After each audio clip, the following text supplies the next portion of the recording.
Hi, I'm Annie Botticelli, and this is the Storyteller Forecast for Virgo for April 2017. Go to my website, anniehelpsyou.com, see what's new on my blog, and sign up for my free email newsletter where you will get a monthly write-up a month ahead of the current astrology coming. So what is going on in the month of April? We are still in the midst of this being the earthworm retrograde energy, wrapping up unfinished business. We have Venus retrograde until the middle of the month, then the longer shadow period after it. We have Mercury retrograde starting this month, going into the beginning of May. So we've got a strong focus going in and back still, but there are lots of other things going on besides that energy. So we'll talk about the general transits, but first I want to talk about some things specific for Virgo. The first thing I want to talk about is a placement called transiting North Node.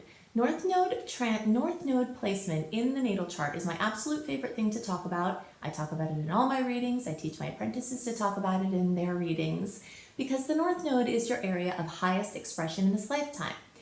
Everybody wants to know about that, right? So when we're looking at the North Node in transit, where it is in your horoscope chart is giving you clues, giving you direction to your individual happiness, your individual highest expression.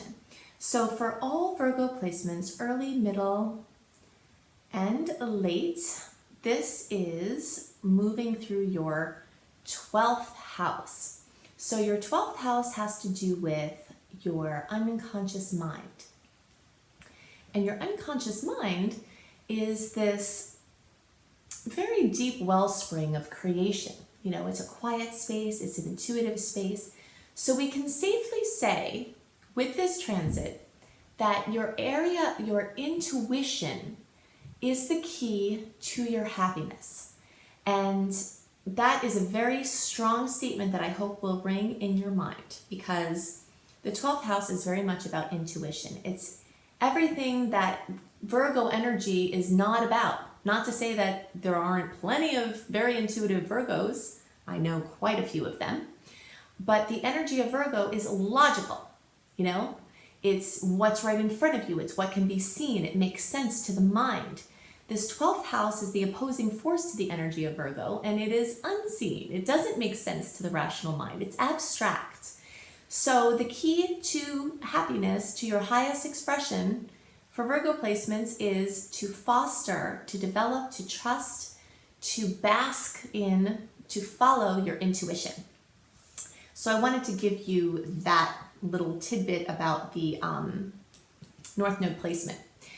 So for all placements, early, middle, and late degree placements, you have a strong focus on the 8th house. The early degree placements, you have part Venus, well, more, that's going back into retrograde still. So the sun, some of the energy of Mercury for some of you in the 8th house. The middle degree placements have Mercury and the sun, part Mars transit, and then the late degree placements have Mars moving through the 8th house. So regardless of why this is current for you, for all Virgo placements, the 8th house is relevant. And the 8th house is called the house of other people's money. This is a house where the energy of shared resources is the focus. So for some people, this will manifest as interactions with, something having to do with spousal money or support, familial money or support, inheritances, sweepstakes, winnings, money coming through some other way, through a court case or something like that, money coming out of the blue in some bizarre, mysterious way. It also has to do with borrowing money or loaning money, so whether you're the bank and you're loaning someone money and making an arrangement, or whether you're borrowing money for education or for a home or, as an equity line. It's the energy of relationship, of leveraging someone else's resource for your benefit. And there's, this is a short-term focus. So you might find that one or all of these things that I mentioned are stepping into the forefront for you. And it's also a good time to research those things. When we're in a retrograde phase, it's an amazing time to research. So if you're wanting to get financing for something, this could be a really great time to get your ducks in a row as far as figuring out what you need to do that, or what you're going to be in for a loan process or something like that. The 8th house on a more esoteric level is about the esoteric levels. You know, it's like the unseen realms. It's, you know, it's very similar to what I was talking about with the 12th house. And that's part of why I'm tying these together, because the 8th house and the 12th house, the energy of Scorpio, the energy of Pisces, where there's strong focus for Virgo placements now, is about this lesser seen realm. And there's a consistency of things in the chart that's showing this lesser seen world, this more internal world, this less logical place. So the 8th house is one of the houses of psychology, you know, something deep in the mind, the mystery of the human mind is there. So working with things on esoteric levels, and again, the energy of intuition or working with guides could come up very prominently in this placement. So you might find yourself looking for a good mystery novel. I've seen this energy manifest in that way too, where you're just like completely obsessed with, you know, seeking out something about the mystery, and whether that's a mystery in a book or whether that's the great ancient mysteries. You might have your hands full with deep research with that. So a longer term transit that I want to talk about is Saturn. So what we were just talking about are some shorter term energies. But the long term energy of Saturn, and the reason why I'm talking about Saturn now is because Saturn is going into retrograde this month around April 5th or 6th, depending on your time zone, and will be retrograde until August 25th. So the lessons and the energies brought by Saturn in the placement where it's at now will begin to soften a little bit. Will begin to give you some time and space to breathe and have integration as it relates to home, family, things about growing up. Again, this is a psychology house. This is the third water house. There are 3 water houses. So there's just this huge focus on the inner realms and the emotional space of the Virgo energy.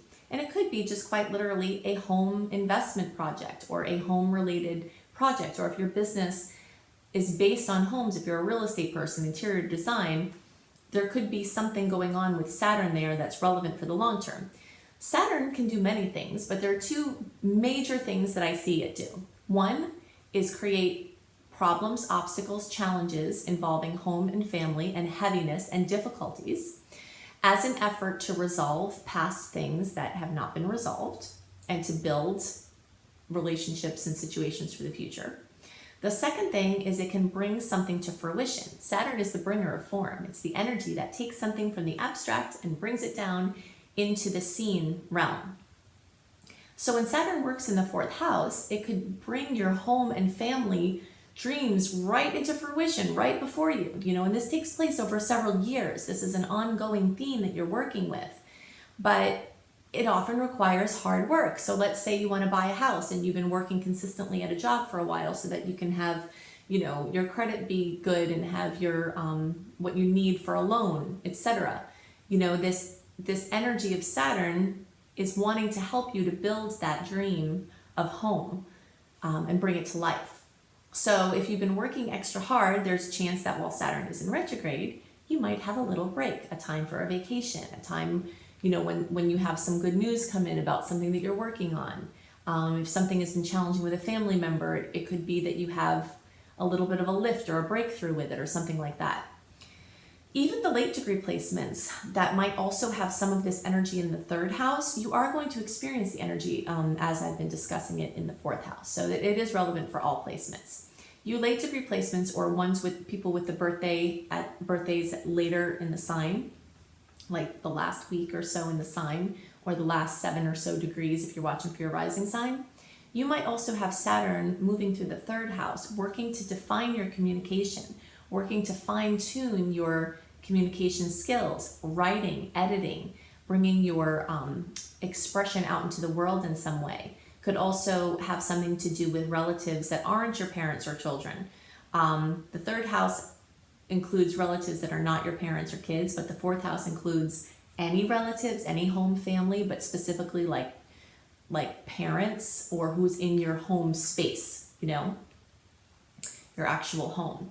So you later degree placements really have a wider realm of family members to be impacted from whatever's going on with Saturn. So bringing something to fruition, working on a project, working hard, trying to resolve differences.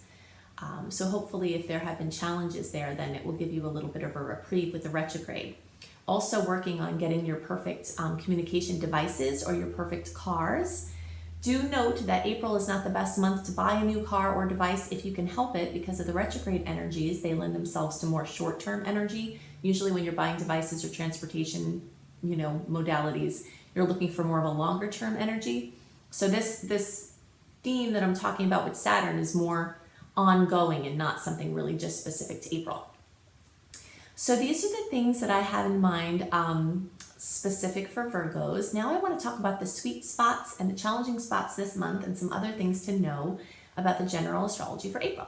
I'm calling the theme of April the general astrology transits that will affect everyone. Wrap it up. We still have a major focus on retrograde energy. We started this theme in December of 2016, and every month until now, we've had a personal planet retrograde and or the shadow period of a personal planet retrograde. So this idea of taking unfinished business and clearing it up so that when we move forward and we have these signs of moving forward, especially towards the end of April, when Mars gets into Gemini and the energy really starts to stir up, we'll have this feeling of where we're going, this long-awaited actual movement on an external level in the outer realms. But this month of April is a time to wrap it up. It's a time to resolve unfinished business. When I was planning these horoscopes, I was sitting one day in a place that had inspirational quotes flashing across the screen. And there was one that said, "There's more to life than increasing its speed." And that was by Mahatma Gandhi. And I really, really liked that as something to mention for this month, because the energy of retrograde is just the antidote to this over-busy, over-scheduled world. So the more we can take stock of things closer to home, take stock of internal events. It's not that you can't say yes to opportunities that come in your external realms. Of course, it's fine to do things. Just know that new things that seem to come in a retrograde time often will change their terms compared to what you agreed to, or they might be shorter term than you anticipate. That doesn't have to be a problem. That doesn't mean you can't activate it. It's just an awareness to have. But as far as intentionally doing something, it just lends itself to shorter term contracts, and it lends itself to wrapping up unfinished business. So we've got this theme that continues through April. Like I said, at the end of the month, you'll start to see things stirring up as far as like actual authentic outer movements coming soon. So I want to talk about some of the aspects that are going to be relevant this month. I'm going to give you a list of some of them, but you can get a more complete list when you go to my website, anniehelpsyou.com, and sign up for my free email newsletter. I do a write-up for the upcoming month, and I send that out a month early as well, to give you more details of days that have good energy, days that have challenging energy, and how to, what you might expect with those things. But here's a more summarized list. We start out the month with a really great burst of energy with Mars in Taurus trining Pluto in Capricorn. Mars rules action and Pluto rules transformation, and a trine is the best aspect in astrology. So, you might see something come in that that could be notable, or you might use that time to try to get something done that's important. The same days, like April 5th, April 6th, Saturn's going to go retrograde.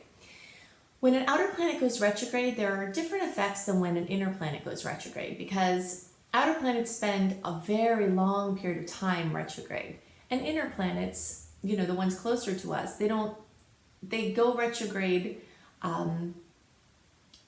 in a different type of cycle. They're not retrograde as long as these outer planets. But in any case, when Saturn goes retrograde, I see it actually as getting a break from Saturn's chop busting. Saturn is the disciplinarian, is the taskmaster. It wants you to do something, to be on point, to step it up, to work really hard, to work smarter, to do all of this stuff, have all these lessons in the signs and houses that it's moving through. When it goes in retrograde, it actually eases up a little bit, where your to-do list is more manageable, where you can integrate the lessons, where you get a break. So I'm excited about the Saturn in retrograde for all of us, and that will be from around April 5th or 6th, depending on your time zone, until August 25th. Then we have on April 7th. Now I'm giving you the dates that these happen, but we can feel the effects of planetary transits before or after the actual day that they happen. So just be aware of that. So on April 7th, we have this yearly Sun opposing Jupiter clash. And this time the Sun is in Aries and Jupiter is in Libra. So this theme that we had quite a bit of last month through major outer planet connections, we have another little burst of this. So Aries is me, Libra is we. So it's like someone's individuality is conflicting with something in relationship or a relationship obligation or an opinion of someone you're in relationship with. So that could bring a moment, in relationships where there's a clash there. On April 10th, we have the full moon, and that's at 21 degrees of Libra. This full moon is going to be conjunct Jupiter and square Pluto. All of the planets, all of the signs, all of the placements have a potential to have positive or negative effects. Sometimes we think about Jupiter as having positive luck-bringing effects, and that can often be true. When Jupiter is sitting next to something else, like an event like a full moon, it amplifies it. Full moons are intense already. So the completion, the fruition, something coming to be in the areas of Libra might be more intense or more expanded. So something notable with relationship, something, someone coming to an agreement, something coming to a closure, and some sort of, something with an interpersonal relationship will probably be the theme there.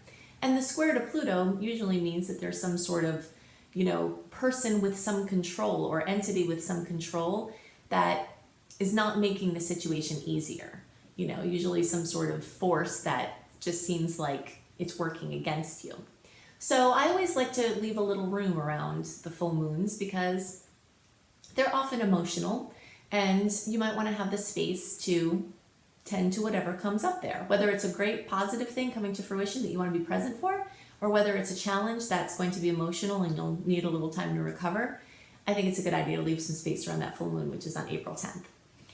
On April 16th, there is a nice angle between Venus in Pisces and Mars in Taurus that could bring resolutions in relationships. So it's possible that that full moon accentuates this issue and that maybe this Venus-Mars aspect could bring some sort of accord back into the picture. On April 17th, there's a beautiful angle between the Sun, which is in Aries, and Saturn, which is in Sagittarius. So this could bring a boost to long-term goals or something that you've been working on for a while, some sort of positive energy there. And then on April 19th or the 20th, depending on where you are, the Sun in Aries is conjunct Mercury. Now, the energy, or actually by then it's in Taurus. So it's the Sun in Taurus conjunct Mercury. So this is going to bring a dose of realism and or a dose of productivity. Whenever planets get together, they have an amplified effect. Sometimes the effects can be a positive experience, sometimes the effects can be a negative experience. The Sun amplifies, Mercury is communication or information or news. So I see it as a realism or productive, something bringing productivity around that time.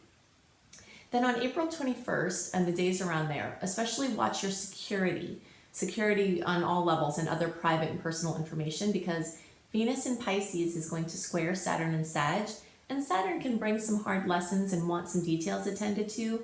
And Venus rules money and love, and Pisces is stuff kind of going on in the backdrop. So just, be cautious of your personal things in the backdrop, especially around that time.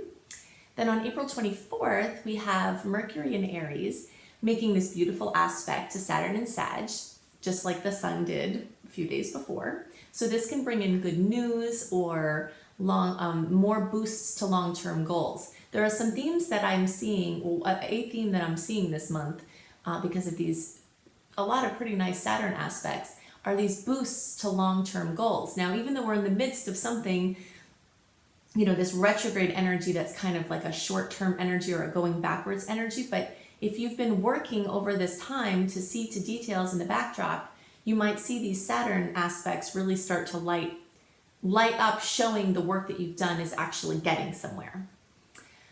On or around the 26th, you'll feel that new moon energy, and that's going to be at 6 degrees of Taurus.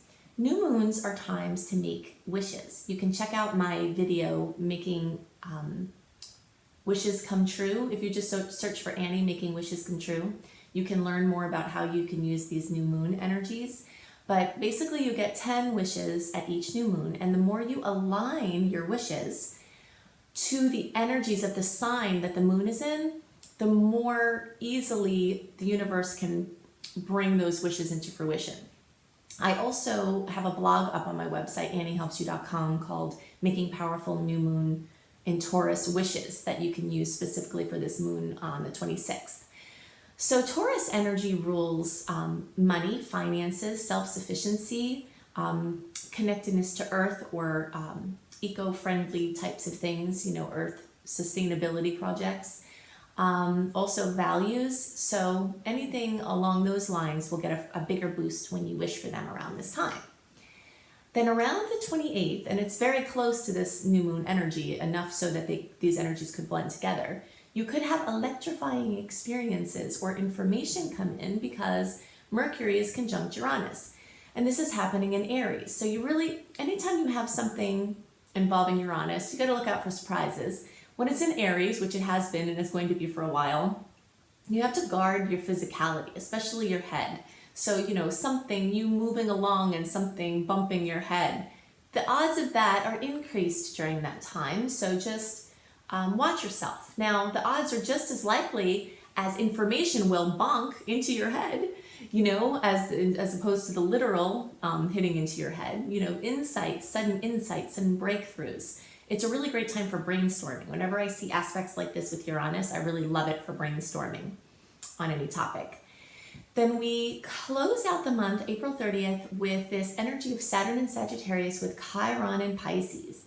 Chiron is the wounded healer. It's an asteroid that really shows us how we have deep levels of woundedness and how that shows up in our lives, and how we can make our weakest link become a blessing and a major strength in our lives. So at this time, there could be opportunities for great forgiveness to occur of self and others, and transcending the issue of feeling like a victim.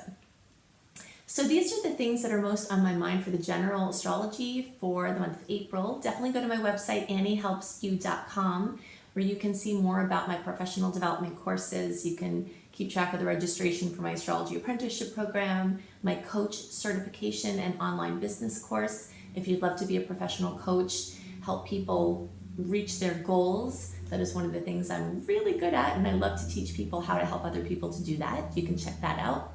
And I also teach my Creating Successful Online Business course if you would like to bring your business online and be free of your geography. So sign up for my email newsletter to get my monthly report. See what's new on my blog at anniehelpsyou.com. Have a wonderful month, and I'll see you next month. Bye.